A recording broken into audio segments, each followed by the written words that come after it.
प्रदेश की राजनीति में एक बार फिर सियासी बयानबाजी तेज हो गई है। समाजवादी पार्टी के राष्ट्रीय अध्यक्ष अखिलेश यादव ने भारतीय जनता पार्टी पर तीखा हमला बोला है। अखिलेश यादव ने बड़ा बयान देते हुए कहा कि समाजवादी सरकार बनने पर प्राइमरी एजुकेशन को बेहतर किया जाएगा। उन्होंने शिक्षा व्यवस्था को मजबूत बनाने का भरोसा दिलाते हुए कहा कि उनकी प्राथमिकता बच्चों की बुनियादी शिक्षा को सुधारना है।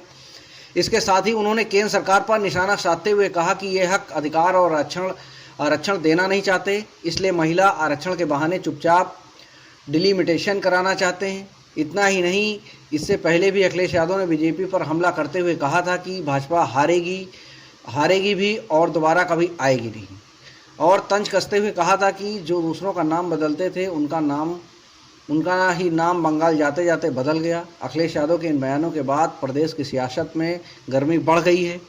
अब देखना होगा कि बीजेपी इस पर क्या जवाब देती है और आने वाले चुनाव में इसका क्या असर पड़ता है।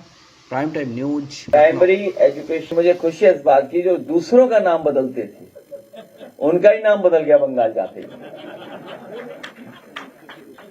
जो दूसरों का दिन भर नाम बदलते थे उनका नाम बदल गया बताइए बंगाल में जाकर के। और अगर ज्यादा ऐसी भाषा का इस्तेमाल करेंगे, अभी सरकार वहां दूसरी है, कहीं एफआईआर न दर्ज हुआ उन पे, हम लोग आगे बढ़कर के इस भारतीय जनता पार्टी को हराएंगे भी और भाजपा हारेगी भी और कभी दोबारा आएगी नहीं। तो ये हक, अधिकार नहीं देना चाहते, आरक्षण नहीं देना चाहते, इसीलिए डिलिमिटेशन चुपचाप कराना चाहते थे महिला आरक्षण के बहाने। समाजवादी पार्टी की सरकार बनने पर प्राइमरी एजुकेशन को बेहतर किया जाएगा। हमारे बच्चों को, माताओं बहनों को असुविधा नहीं हो, बच्चियों की पढ़ाई अच्छी हो, क्योंकि सबसे ज्यादा पीड़ित, दुखी अगर कोई होगा तो प्राइमरी स्कूल बंद होने से हमारी माताएं बहनें होंगी और बच्चियां नहीं पढ़ पाएंगी।